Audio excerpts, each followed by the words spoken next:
Joseph Vijay எனும் நான் அப்படின்ற இந்த ஒரு வார்த்தையை கேட்பதற்காக உலகமே காத்துக் கொண்டிருந்தது. நான் திரும்ப திரும்ப சொன்ன ஒரு விஷயம் தான், நிச்சயமா தளபதி விஜய் அவர்கள் திரு ஜோசப் விஜய் எனும் நான் சொல்லி பதவி ஏற்பாரு. அது தமிழ்நாடு மட்டுமில்ல உலகமே பார்க்கும்னு சொன்னோம், பார்த்துட்டோம்.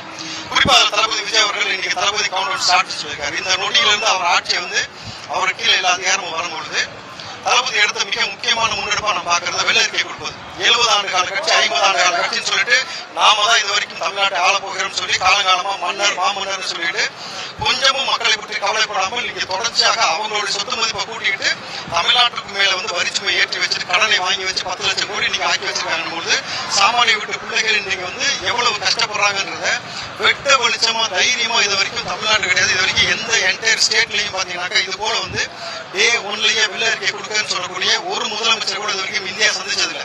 இப்படி இந்தியா சந்திக்காத ஒரு பெரிய ஒரு தாக்கத்தை ஏற்படுத்திய ஒரு முதலமைச்சர் எவ்வளவு எத்த அழகா கோட் போட்டு வந்து எங்க தளபதி அவர்கள் இன்றைக்கு ஒவ்வொரு